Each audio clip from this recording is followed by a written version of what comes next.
So, good morning. We will kick off now. So, welcome to yet another of what promises to be an enthralling entry into our webinar series. And this is following very closely on from our AI risk management webinar that we carried out and delivered a week or so ago. But this time we're going to be diving much deeper into this subject, specifically focusing on the EU AI Act. So what is it? What does it mean for organizations? Who does it apply to? And why any of us really should care? And to assist on this, we've enlisted the expert help of one of our key partners, Cyera. And I will introduce Ash fully shortly. But it's very clear that AI is here, it's part of our daily lives. But also very much on the rise. And by the rise, we're talking about organizations that are scrambling to implement and harness AI systems to gain that competitive edge. And that's what we're really talking about today, is not so much that threat from AI, that we'll talk about polymorphic malware and other threats, but really our implementations of AI. And there are many different aspects to AI security, including data security and privacy, model biased, exploiting vulnerabilities like prompt injection, and of course, regulatory compliance. And there are now sort of many AI risk management frameworks that can help. They're all very important, but the one that really matters that is regulatory compliance and the EU AI Act, which is the one that we need to care about, is the one that organizations must adhere to. Which leads us very nicely to today's webinar and the introduction of my guest today on the webinar, and that's Ash.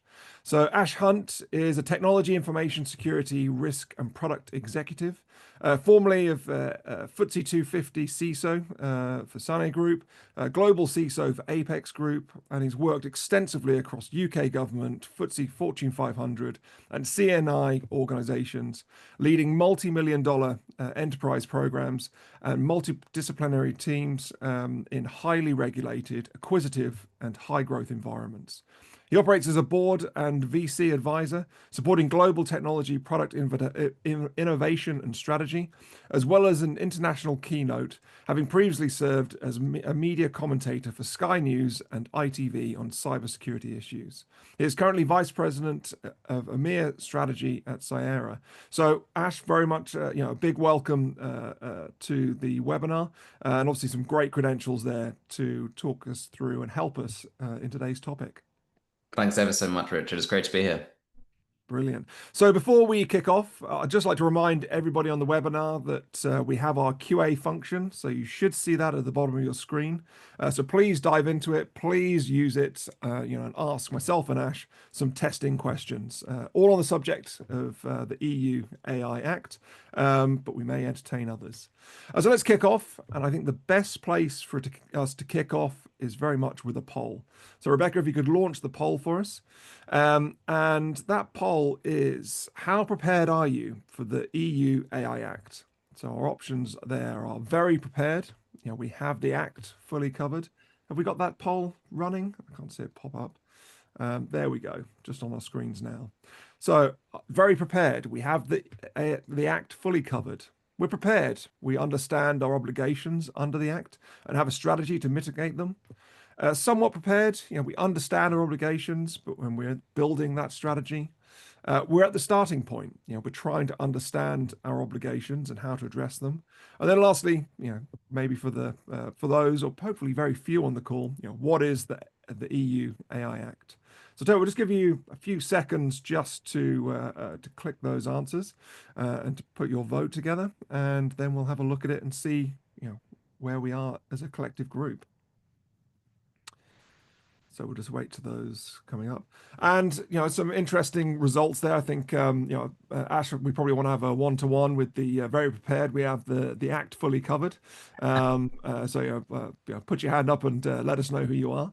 But I think it's probably what we expect to see, that most people are really at that starting point, or they're just starting to build that strategy around their obligations and how they can cover those, mitigate them under the Act. So actually, just I guess a starting question, is that what you're seeing across organizations and across industry? I think so. As a general trend, most organizations are taking their embryonic steps towards governing AI within their businesses. A lot of the time, that isn't regulatory backed in the sense that it's not coming from an impetus from the regulators, because as we'll go through shortly, this is the first global regulatory command for AI within the enterprise. But I think a lot of organizations are grappling with the pace at which the business wants to deploy AI, and the security and technology functions rapidly playing catch up in both it's not blocking it, being an enabler, but to do so in a secure manner, and actually to ensure that it can ultimately scale and succeed on the use cases that the business has in its mind. So I think that's definitely what I'm seeing, both not just within the EMEA region, but broadly more globally. Yeah, indeed. And it's very similar to GDPR. The EU really leading the charge on the regulatory compliance. I don't know if there's other countries are following suit and getting their house in order. But off the top of my head, I couldn't tell you. I don't know if you've got any insights on that, Ash. I definitely suspect that the US will come up with a form of legislation, given the way, when I look at particularly from the investment side and the way the markets are structured there currently, I suspect it won't be aggressive in any means. I think they are definitely going to have incentivizing innovation at the forefront of their mindset, given the amount that the current administration has put into backing this as a key part of the future economy. I suspect where we're likely to see a more heavy-handed approach will be perhaps in Asia. So certainly in my past career, when I was answering to groups like the Monetary Authority of Singapore, the HKMA, those regulators are extremely scrutinous, and that was on technology that we had a pretty good grip on. So I think when it comes to this activity that is ultimately going to define the future enterprise, I suspect they're going to want to put very strict guardrails in place to ensure the security of the businesses, and particularly systemic security, right? So very heavily actuarial-based nations, so big insurance groups, markets across Asia, they are going to be particularly concerned with systemic loss. And we'll cover the supply chain piece in a minute, but I think that will be an important thought at the forefront when they develop their own legislation. Yeah, no, indeed. And I think everyone's going to have to with how embedded it is in our lives and how critical it is to and how critical it will become in every organization. As you say, it's all about ensuring the safety of those organizations, which ultimately will lead to growth in that country, or the opposite, should the worst happen. So I Right. think let's kick off. And Ash, I'll just I didn't move my slides there as part of the introduction, but I think I'll just hand off to you just to really cover AI and as the foundation of the modern enterprise security. Yeah, so I saw a couple of people said that they might not be aware of what the Act is, and I think it definitely hasn't have necessarily the same sort of press release, I guess, as GDPR did at the time. But I think it will be the first sort of sounding gun for defining the way that we structure the modern enterprise. And I just as a backdrop before we sort of discuss the Act, I think essentially enterprises are going to undergo a fundamental re-architecture in the next half a decade and beyond. And what I mean by that is the kind of technology that we're now deploying is fundamentally different. It's a paradigm shift from everything that we had before. And as a result, a lot of the controls that we had built, both for securing that technology and enabling it, are going to need to change. They're going to need to adapt. And you can see that from the stats on the side that this is already happening. Okay, so arguably it would have been great if we were having these conversations 3 or 4 years ago. But when the explosion happened a couple of years ago, we're now having to play a pretty rapid catch up. But I do think we shouldn't underestimate just how fundamental a shift this will be for, I think, particularly the mindset and the frameworks that we've adopted. And so the EU have put together this act as the first piece of regulatory legislation in the world for AI. And the lofty goal is to ensure that these systems that we're deploying are safe, transparent, traceable, non-discriminatory, and of course, environmentally friendly. Now, there's some of those things we have more control of than others, I think, particularly depending on how involved you are in your supply chain. But I think the intent is sound. Okay, this is the first effort, the first step to ensure that we're getting a grip on the systems that we're deploying. And I think part of that has come from the pace. So the legislators are seeing that these technologies, whether it's AI agents, models, pipelines, applications, are already being rapidly deployed with pretty rudimentary understanding of what they're actually doing. And if you think particularly about how heavy an audit culture that we have also across this region, you can understand the concern of the regulators to want to ensure that we have mechanisms to validate both the secure build, the secure deployment, and the secure validation and assurance of all of these AI systems. And you'll sort of hear this word crop up, I think, increasingly going forward, but organizational trust. Obviously, because we're deploying non-deterministic inference engines to at least an extent, it has thrown in the mix now. And I know we've used it in security previously, but definitely the concept of trust that can your consumers, can your customers actually validate that they're getting the thing that they hoped they were getting or told they were getting. Yeah, I And definitely agree that that trust is so important, and you're right that that rate of change that we've seen over the last couple of years, and so many examples of that race for competitive edge, but actually not understanding fully the impact. How many times have we heard the stories of prompt injection or chatbots giving away sensitive information just by being effectively brute forced overall. And in terms of trust, actually, I've got a guest on Thursday, and we're talking about sort of quantum post-quantum encryption and what that means. And again, that's another great example of that could potentially break trust in organizations and encryption, which can have a huge effect, not just on people and organizations, but potentially, if we look at the banking sector, impacting people's confidence that transactions are correct. So I think trust is becoming such a key, foundational or fundamental element of security, which is funny because we've also got zero trust on the side there. But actual real trust, I think, is really important. yeah, I fear that this term trust will stick with a bit more credibility and enthusiasm than zero trust has across the Yeah. technology industry. But I think that, and you're absolutely right. And the last point that I'd mention here is I do believe that regulatory readiness will now become much more of a competitive advantage in the same way that I think speed to market will.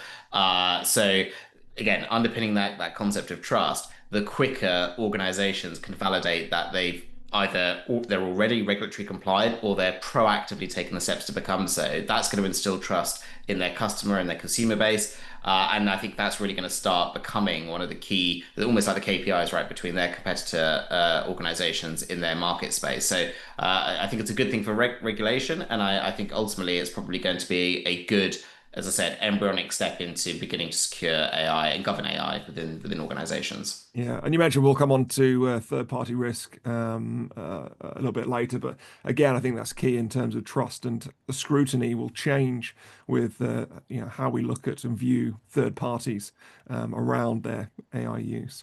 So I'll probably just move us on and really part of that defining the act and talk about sort of the posture and tolerance, which I think helps us build out actually what is the where is the act being applied.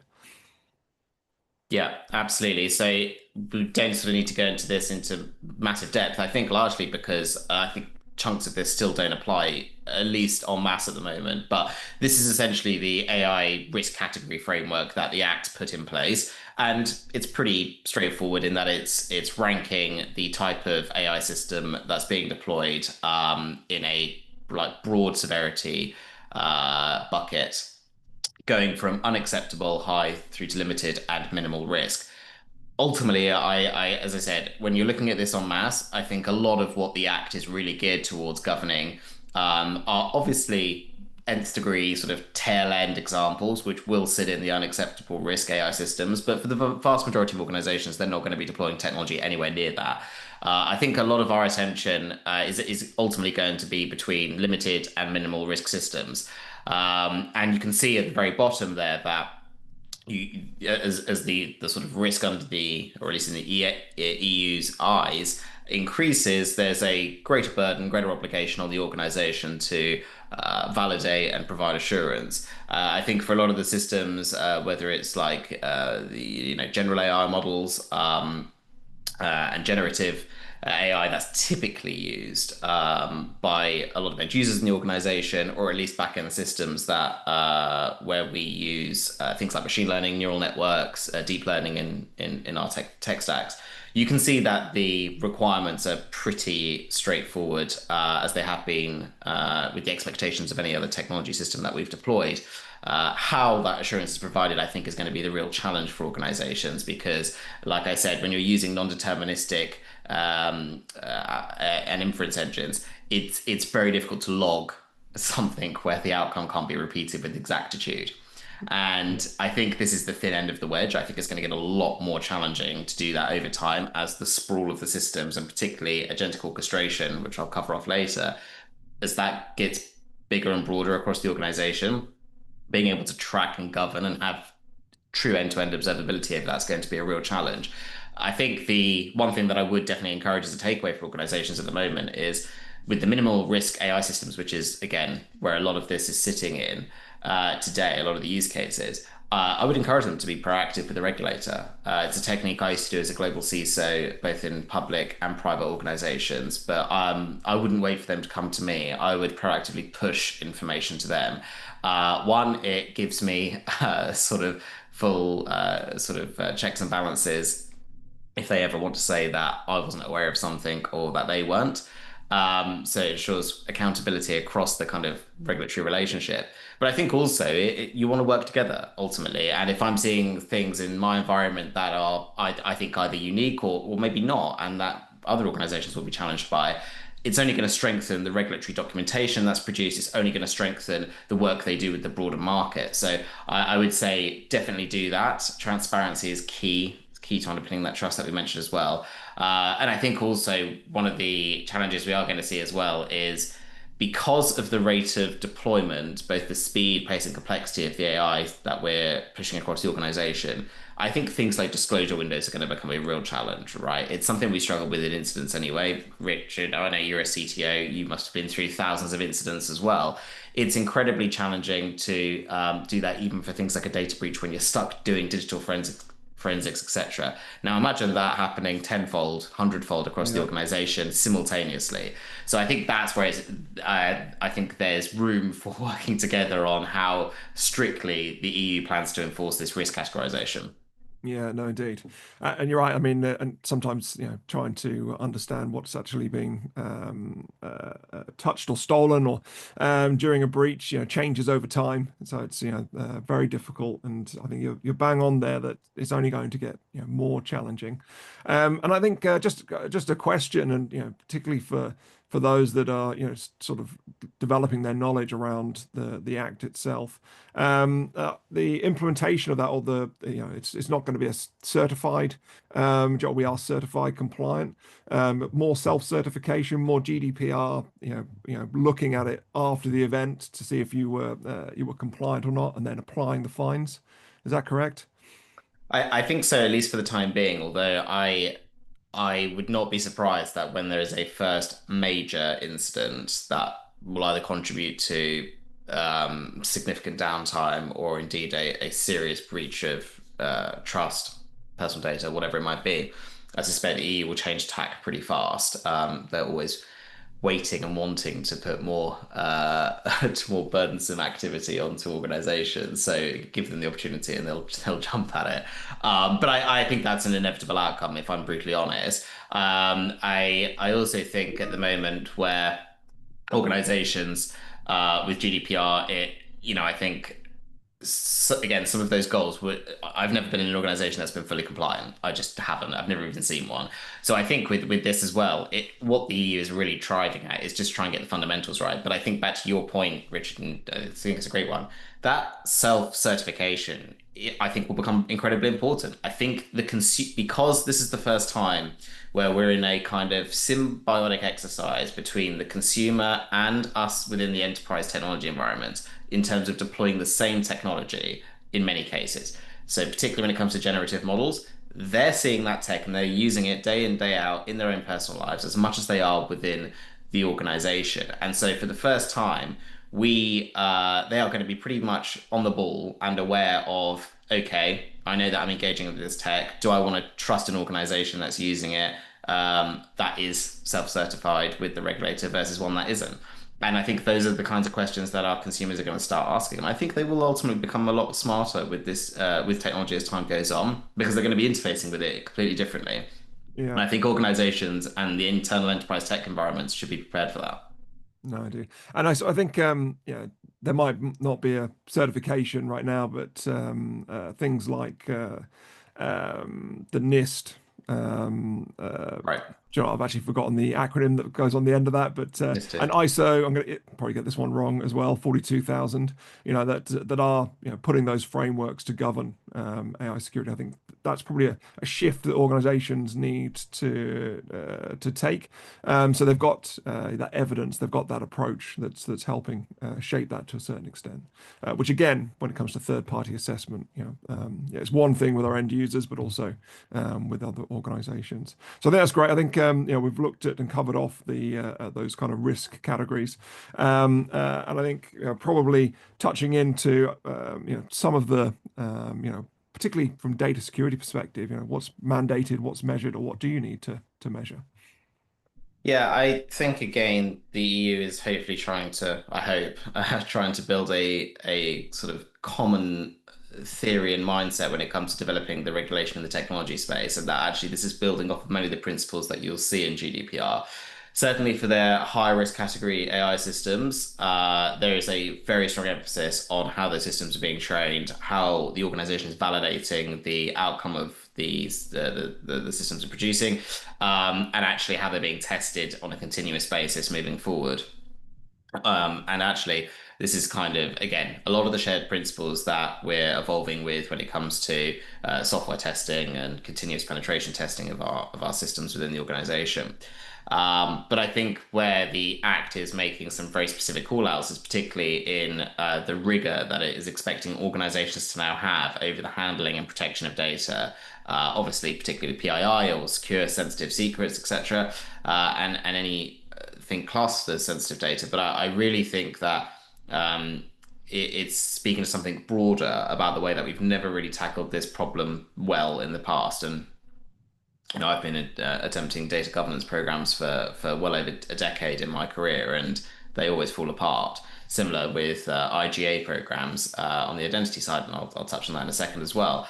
But I think this is where the Act is really reinforcing some key principles, and that it sees them completely bound to operational resilience, which I think is crucial, right? That particularly when we talk about resiliency efforts, a lot of the discussion is typically towards restoring, rebuilding the app stack and to ensure that a business process can continue. Well, one of the key parts that organizations tend to forget about that is the data recovery, being able to actually have a very clear RPO. And in fact, having been answerable to the SEC in my career, Sarbanes-Oxley controls. If you're in a banking institution or if you're in a financial services organization, you can't just recover a financial transaction process unless you can get back to the exact point between the last point where things went off, switched off, or were corrupted, etc. So you have to be able to provide end-to-end integrity of your data as well throughout processes, and I think that's a step change that organizations haven't yet fully tackled with.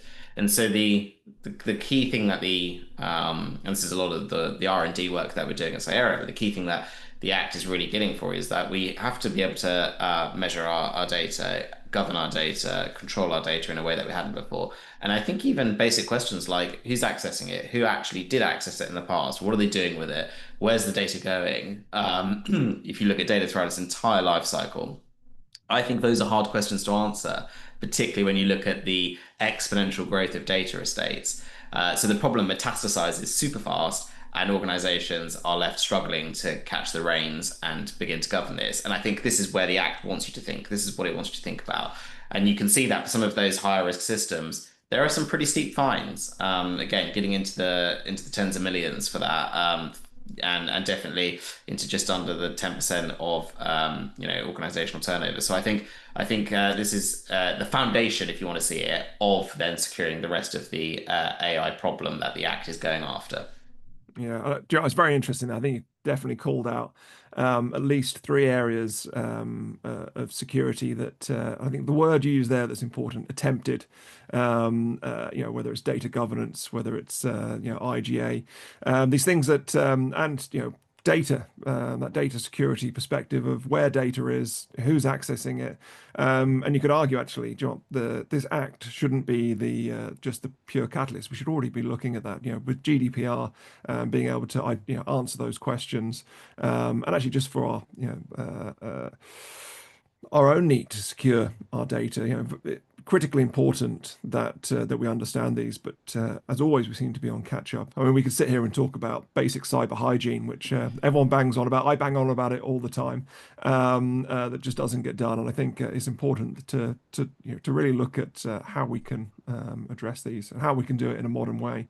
I think you said at the very start, just how quickly our infrastructure, our states, and environments are changing, and how much they're going to change, and that sort of rate or pace of change. We need to make sure that our approaches and our tools keep pace with that to make sure that they're accurate, and particularly when it comes to data, how many different places is our data stored in? So how do we have a full view of exactly where all that data is?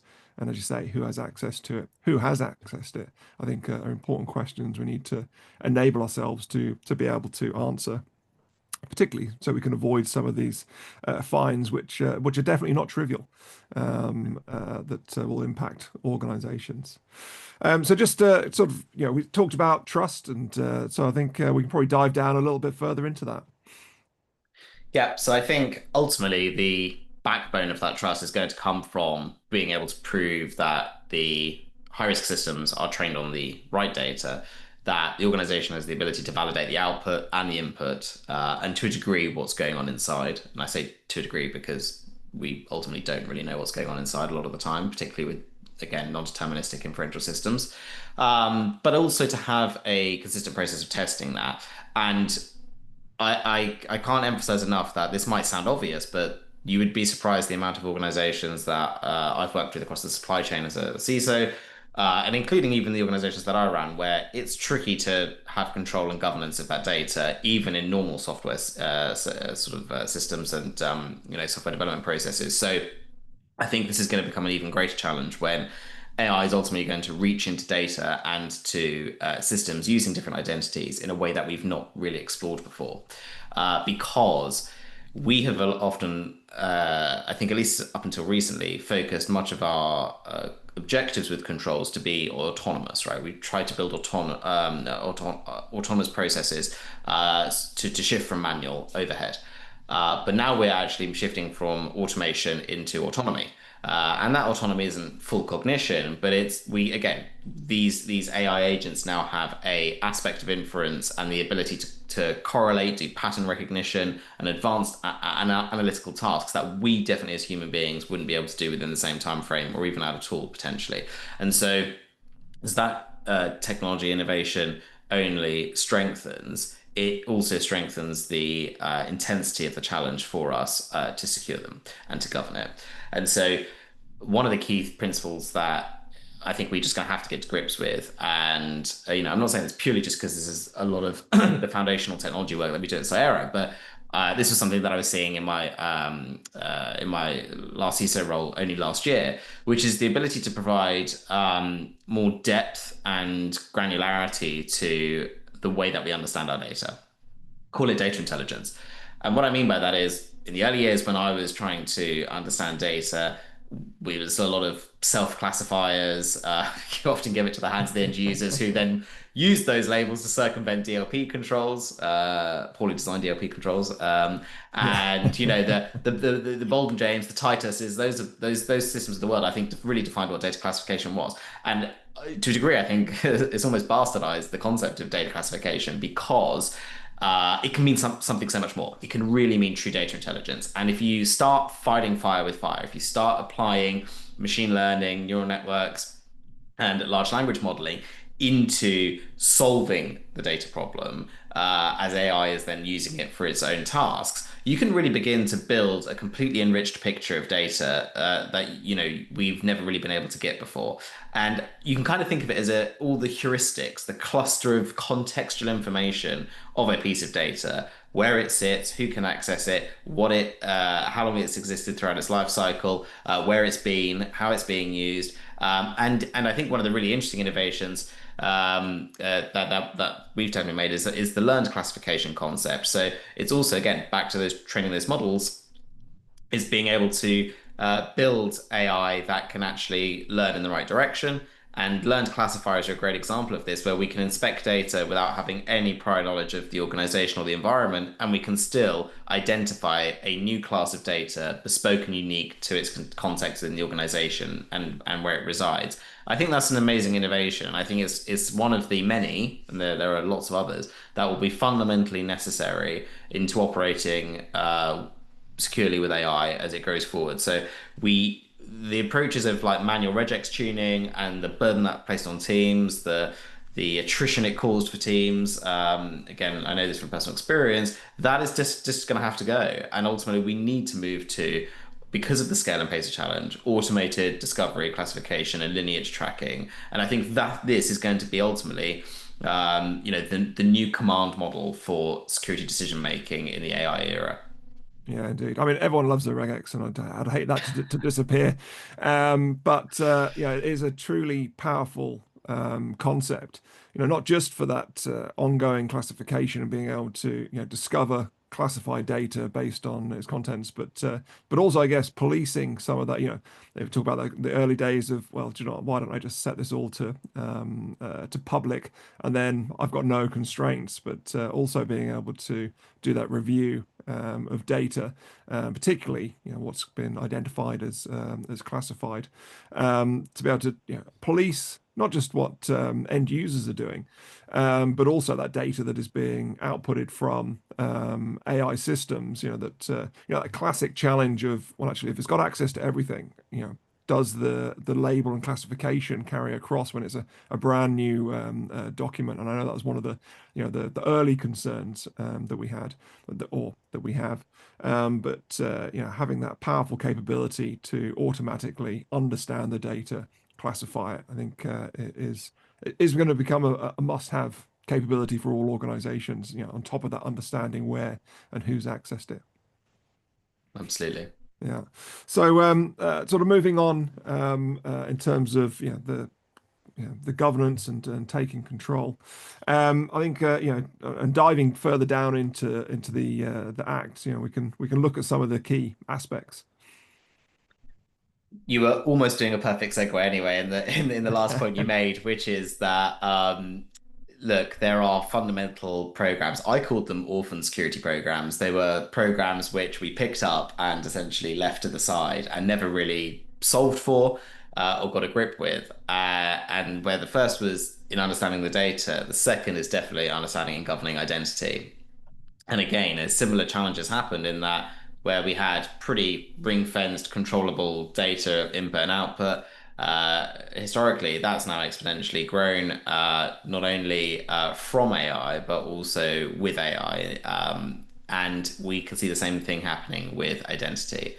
And you can see this in the Act. The Article 10 is explicitly calling this out, that not only is personal data subject to all of these strict control measures, etc., but also there is a clear requirement, a mandate for access control to that data, and to ensure that the permissions associated with it are the right ones on a continuous basis. And I think really the why, the so what of why this is so important is because the transparency that's needed to build that trust that we spoke about earlier, that is ultimately going to hinge on these two things working well and in lockstep. The right identities with the right permissions under the right set of circumstances, accessing the right type of data only for the time that they need to be doing it. And that's what's going to underpin every single decision-making process in the business. And it's part of the reason why decision sovereignty is shifting from the human down into, well, now when I say digital identities, to date, we really had human machine synergy at most. Okay, as a CTO, you must have thousands of service accounts. I used to as well. We don't But talk about those. yeah, exactly. We just part those. But historically, those are the things that we were only having to really interact with, and they're pretty rote-based, system accounts. That is now changing where we've almost put those, we've doubled down on those accounts and given them, again, a form of cognition. I use that with an asterisk, but a definitely form of inferential analytical capability and autonomy, right? These AI agents can act autonomously. And those agents cluster together like beehives to form agentic orchestration. And that is where the autonomous processes are going to quickly become,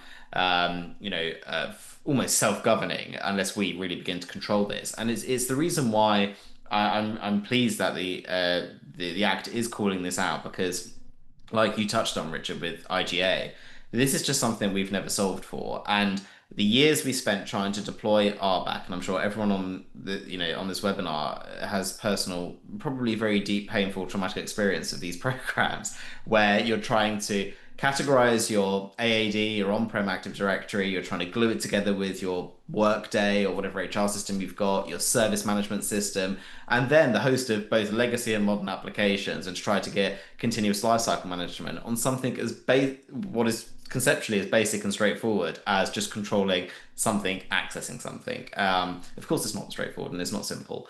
But I think the challenge then, when we apply that to agentic orchestration, is again a lot of the control architecture that we built for is going to break. We ultimately need to rethink the way we've structured it. I think again lofty objectives of things like attributes-based access control will have to become a mainstay of the way we govern identities going forward, that they will have to be able to execute circumstantial access based on exactly where they are in the environment, what they're doing, how they're going about doing it, for how long, what the output is, etc. And so I am expecting, and you're seeing this in the startup market at the moment, there's lots of brilliant new innovative companies. And again, it's a core part of the platform development focus within Cyera is being able to build out true identity security posture management, build out the complete identity graph across your human machine and agent space. And I think that is going to be a really key, almost pillar of building that trust in order to validate compliance with this act. Yeah, no, indeed. And you know, I guess one of those, you probably put parallels with conditional access that we have right now, which is accessing, access to systems, access to network, but bringing that layer down to look at, well, actually, should that person right now have access to that data? Has that data become, more sensitive rather than just being pure? You have access to that file share. You have access to that area on SharePoint, which is obviously so broad in Right. access. Particularly as that the data within there can change depending on what people are putting in there. So it's I can see that You've t being a real challenge. You've touched on another good theme, which I think we're covering off. You're very good at this like continuous segue, almost as if it's planned, but it's Yeah. I think this I think I'll touch on it at the very end, but you're right that it's so circumstantial. So I think that's a key point that in security we've not been brilliant at reflecting because we've had a lot of static, very binary manual controls. I think in a lot of cases, data is now going to continuously change its state, its meaning, its nature, its construct, and so without adaptive or what I would call reflexive controls, you're going to really struggle to govern that. And I can tell you the agents will get there quicker than you will. So I think Yeah.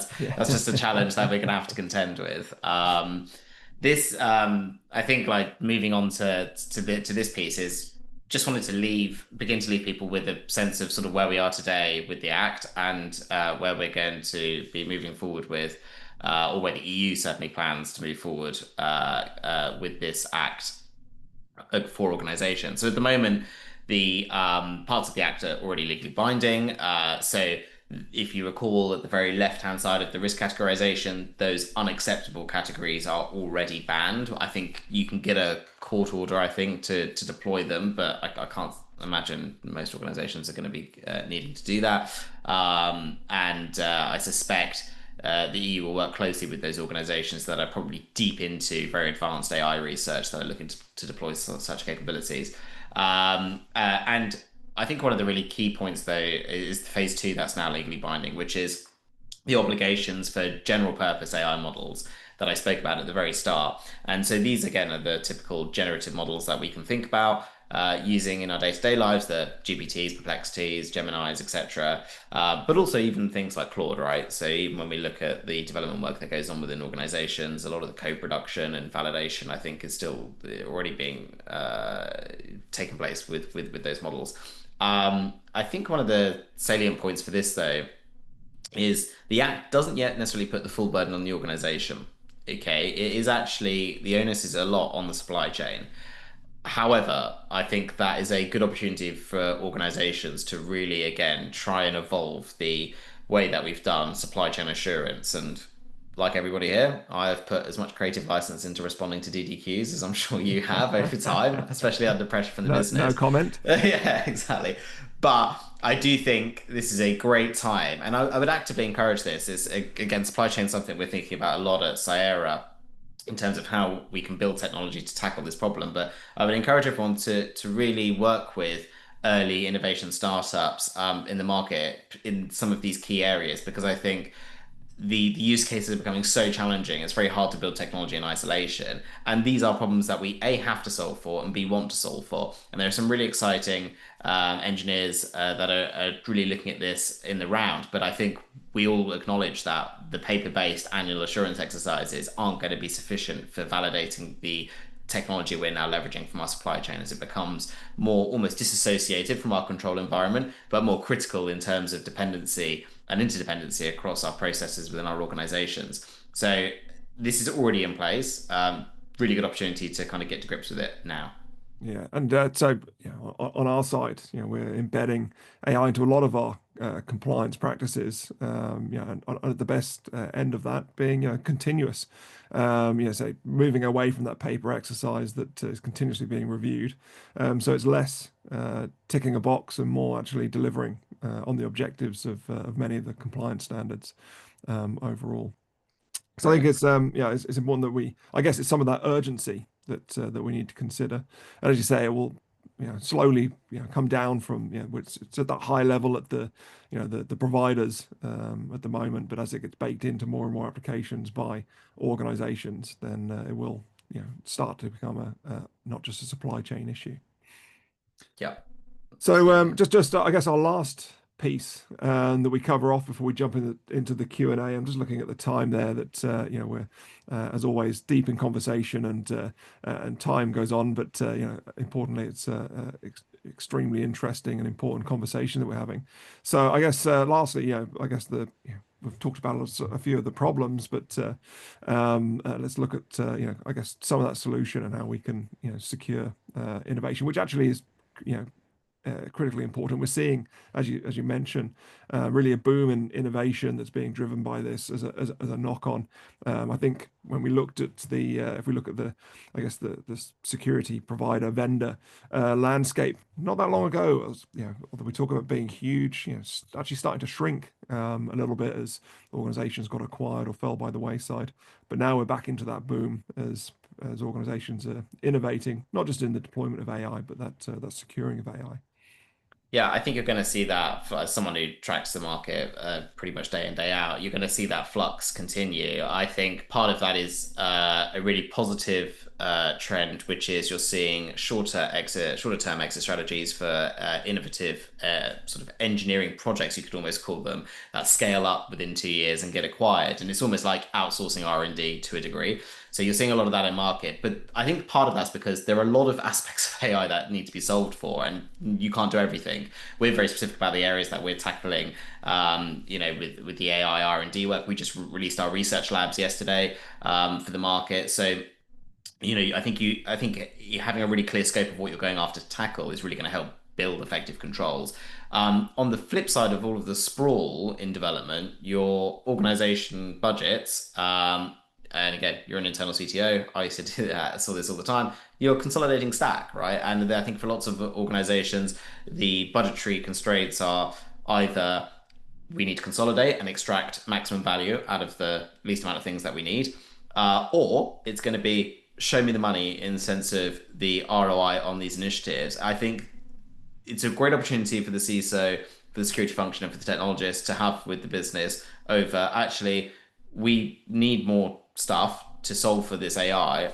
As long as you're convinced that the return on those use cases from AI is going to be sufficient, then this can be a really successful joint venture. We should be having that conversation. We should be, I spend most of my time with my CFO and CRO. That is the kind of language that we're going to have to engage in because, again, like I mentioned with the consumer, the business are interfacing with this technology day in, day out now, and the behavior of that is going to change the types of engagement and discussions they're going to require with internal technologists. So we can't just sit and sort of hope they're going to continue to give us more money. We're going to have to really fight for it. But there's amazing opportunity for innovation within that space. And really here the just last takeaway points is obviously the act is going to get more heavy and more burdensome as time goes on, obviously as different types of systems do deploy. Maybe some of those timelines actually are expedited based on events. It's difficult to say at the moment. That's certainly the timeline that EU have given. I think again, back to the very first point, I think Richard, you made it on the first slide. Like this regulatory compliance, right, is no longer just a nice to have. I think it is going to become a fundamental part of the trust and a fundamental competitive edge for businesses as they move forward. And so my last sort of point really is just that. Again, it's not so much summer hygiene, but there are real basics that we need to, basic concepts that we need to get a grip with. But I think we need to re-engineer the way that we think about them. So we have to be able to actually do proper inventorying and discovery, which we, again, have not been brilliant with. When I looked at the state of my former CMDB, I can understand, right? But we really need to do that with AI and across, again, those pipelines, applications, models, identities. I think assessing loss exposure and opportunity return across any initiative. That is the discussion the business wants you to have. It is not sufficient enough to be using mental gut models of red, amber, greens. We need to be talking in pounds, dollars, and looking at actually the probabilities of success for these initiatives the business wants to deploy AIU in and how we're going to secure that and make that a reality. I think, again, we touched on this.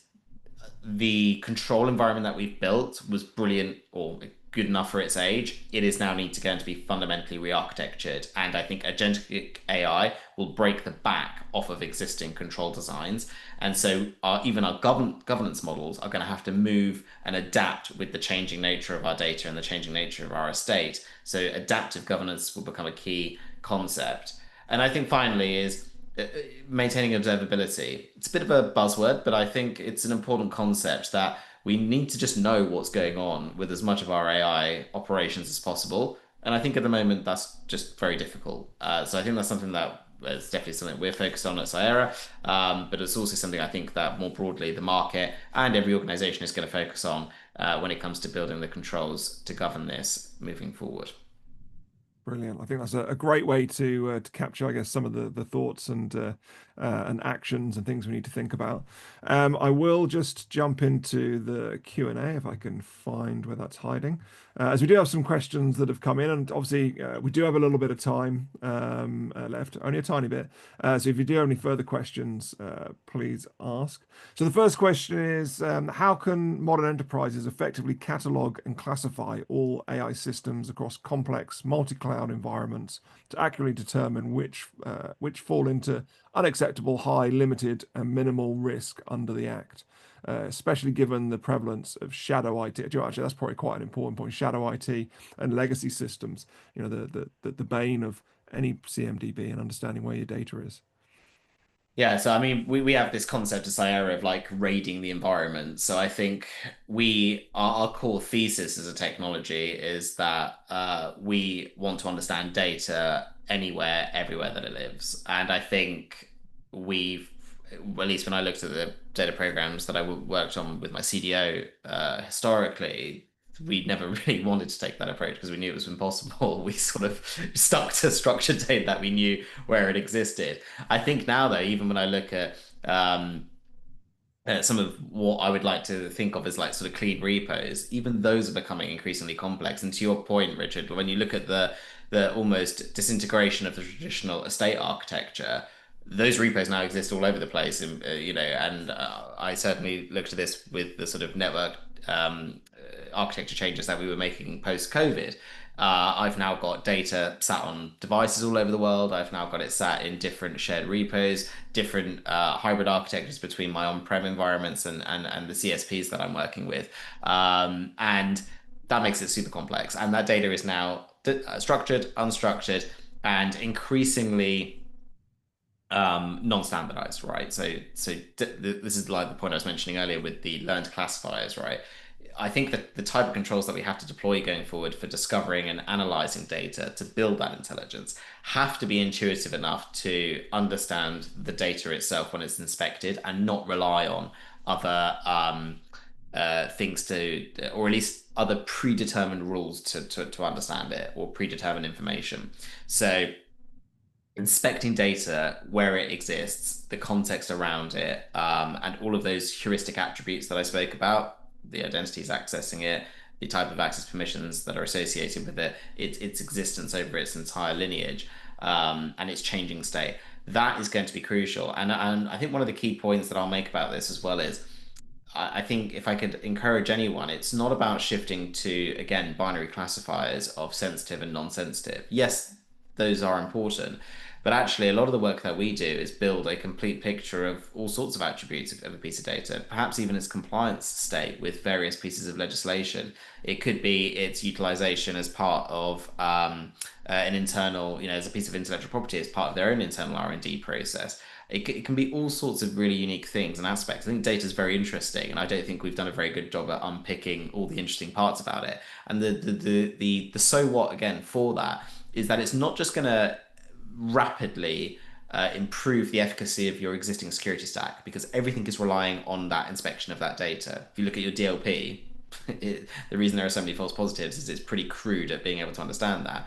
And again, that's another area we've learned a lot of R&D work into. But ultimately, it's going to ignite all of the data programs across your business. So not even traditional security ones, whether it's cataloging, privacy, literacy, e-discovery, DSARs, all of these things are ripe for being massively innovated, and all of it lies in that data intelligence at rest. So I think looking at deploying more modern, effective, scalable mechanisms for discovering and understanding your data, I think that is going to be honestly 75% of the work for a lot of what the Act and these kind of requirements are asking for.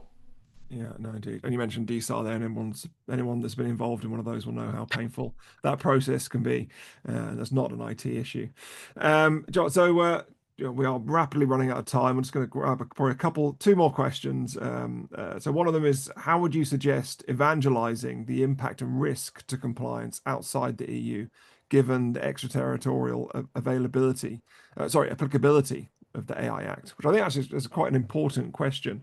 And I suppose there's all different aspects to it of, whether it's holding EU citizen data, is that being transferred outside of the EU and beyond?